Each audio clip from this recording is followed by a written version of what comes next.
नमस्कार साथियों, कैसे हैं आप सब लोग। उम्मीद करता हूं स्वस्थ होंगे, व्यस्त होंगे, जबरदस्त होंगे। तो साथियों, बात करेंगे, जैसा कि मैंने कल की वीडियो के माध्यम से आपको अवगत कराया था कि माननीय सुप्रीम कोर्ट में उत्तराखंड मामले को लेकर के जो ट्रांसफर पिटीशन के माध्यम से केस गया हुआ था और जो आदर्श कुमार श्रीवास्तव वाले केस में टैग था, उसकी कल सुनवाई होने वाली थी और उसकी सुनवाई हुई है। लेकिन उसकी सुनवाई होने के बाद से बहुत सारी चीज़ें भ्रमित कर रही हैं NSDLED के हमारे साथियों को। और जो साथी ऐसे हैं, चाहे वो बीएड साथी हों या चाहे वो आपके रेगुलर DLED वर्ग साथी हों, जो नहीं चाहते कि NSDLED अभ्यर्थियों का भला हो, NS वैलिड रहे, तो उन लोगों ने भ्रम फैलाना शुरू कर दिया है और तरह तरह की बातें निकल कर के आ रही हैं, जिसको लेकर के हमारे जो NSDLED के अभ्यर्थी हैं वो कहीं ना कहीं डर के माहौल में आ गए हैं और भ्रम की यानी उनके जो एक ह्यूमर सा फैलाने की कोशिश की जा रही है, उससे जो है NSDLED अभ्यर्थी जो वो कहीं ना कहीं डर रहे हैं। जिसको लेकर के कल से उस सुनवाई के बाद से मेरे पास एक दो साथियों के फ़ोन भी आए हैं और मैसेज भी आए हैं कि सर अब क्या होगा, मामला गवई सर की बेंच में जा रहा है और सुनने में आ रहा है कि अब नए सिरे से सुनवाई होगी इसमें, और जो है कोई कह रहा है कि अब NSDLED पूरी तरह बाहर हो जाएगा। इस तरह की बहुत सारी चीज़ें फैलाई जा रही हैं। तो उसी पर आज आपके बीच में एक चर्चा करूंगा कि क्या आखिर ये मामला जो है गवई सिर की बेंच में क्यों गया है और क्या अब इस मामले में वाकई नए सिरे से सुनवाई होगी, और गवई सर की बेंच में जाने से क्या NSDLED को नुकसान होगा या फ़ायदा मिलेगा। क्या 10 दिसंबर 2024 का जो निर्णय है, क्या उस पर कोई आंच आने वाली है, क्या वो बदल जाएगा। इन्हीं सभी सवालों के जवाब इस वीडियो के माध्यम से हम समझने की कोशिश करेंगे। आप सभी से निवेदन है, वीडियो में अंत तक बने रहें। आप सभी साथियों का स्वागत है आपके चैनल गेट सॉल्यूशन में, और साथ ही उन सभी साथियों से निवेदन है जो चैनल पर पहली बार विजिट कर रहे हैं, चैनल को सब्सक्राइब कर लें, बेल आइकन को हिट कर लें, ताकि इस संबंध में आने वाली जो अपडेट्स हों वो आप तक समय से पहुंचती रहे। तो साथियों, जैसा कि आप जानते ही हैं, कल की सुनवाई लगभग 15 से 20 मिनट चली और उस सुनवाई में जो मामला निकल कर के आया वो ये निकल के आया कि ये मामला जो है एप्रोप्रिएट बेंच यानी कि उसी बेंच में भेज दिया जाए जिस बेंच से ये निर्णय आया है 10 दिसंबर 2024 का या 28 नवंबर 2023 का। तो ये एप्रोप्रिएट बेंच में भेजने की बात उसमें कही गई है। अब ये मामला सीधे पहले CGIG के पास जाएगा और CGIG इसको जो है ट्रांसफ़र कर देंगे आपकी यानी कि जो गवई सर की बेंच है उसी में भेज देंगे। तो आखिर ये गया क्यों? पहला सवाल तो यही बनता कि गवई सर की बेंच में मामला गया। तो जाहिर सी बात है कि आपने पूर्व में देखा होगा जब BTC और BED का मामला चल रहा था और उसमें जब 11 अगस्त 2023 का निर्णय आ गया था देवेश शर्मा वाले मामले में, तो आपने देखा होगा कि उसके बाद से जो भी केसेस माननीय सुप्रीम कोर्ट में गए वो कहीं ना कहीं जो है गवई सर की धूलिया सर की बेंच में ही ट्रांसफर होते रहे और वहीं से उनका निस्तारण हुआ। कारण वही है कि जैसे धूलिया सर ने पूरा मामला सुना था उसमें, और इस वजह से जो है उससे संबंधित मामले सारे धूलिया सर की बेंच में ही जाते रहे। इसी तरह से गवई सर ने पहले 28 नवंबर 2023 को निर्णय दिया जिसकी वजह से NSDLED जो है सभी राज्यों में भर्तियों से बाहर हो गया था।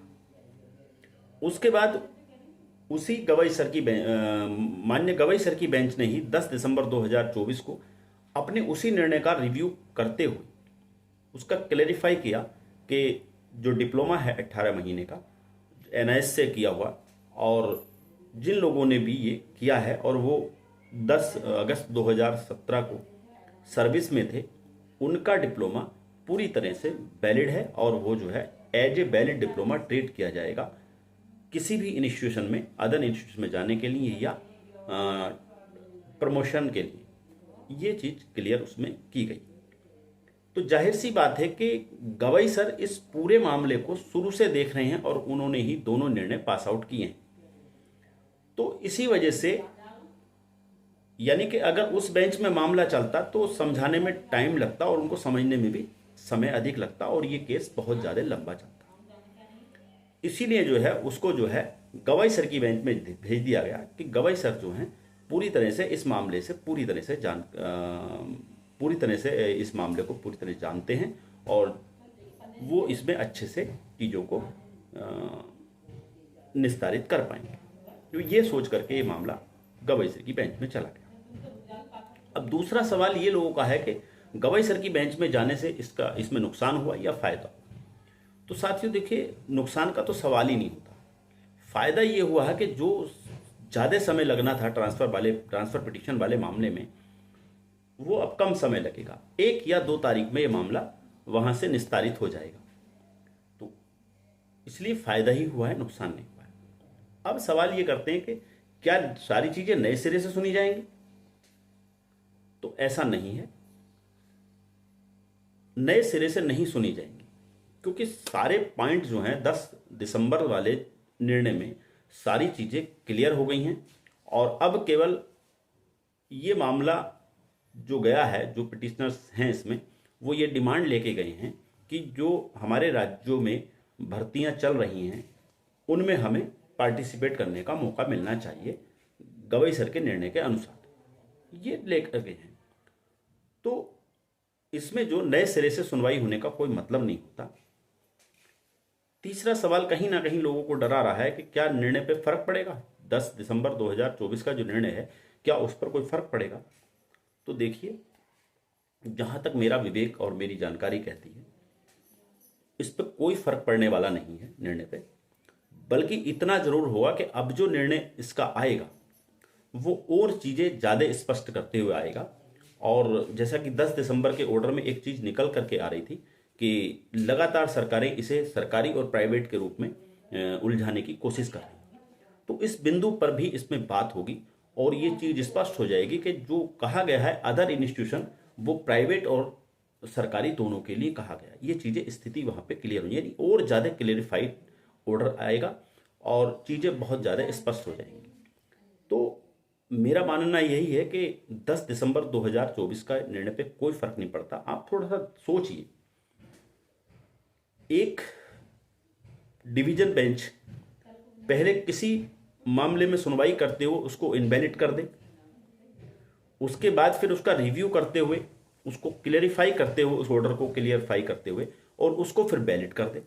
यानी कि एक डिप्लोमा को पहले उन्होंने इनवैलिड कर दिया, हालांकि इनवैलिड नहीं था, वो ऐसा मान लिया गया था उनके ऑर्डर के हिसाब से। बहरहाल जो भी, जैसा सरकारें मान रही हैं, जैसा शिक्षा विभाग दूसरी जगह मांग रहे हैं, या दूसरे जो विपक्षी कैंडिडेट्स हैं, चाहे वो बीएड वाले हों, वो ये मान रहे हैं कि 28 नवंबर 2023 को जो है ये डिप्लोमा इनवैलिड हो, तो हम उन्हीं की बात मान लेते हैं कि एक डिवीजन बेंच ने, जज साहब ने वो इनवैलिड कर दिया और फिर उसी को वैलिड कर दिया 1 साल बाद। तो क्या ये संभावनाएं बनती है कि फिर दोबारा से उसको इनवैलिड कर देगा?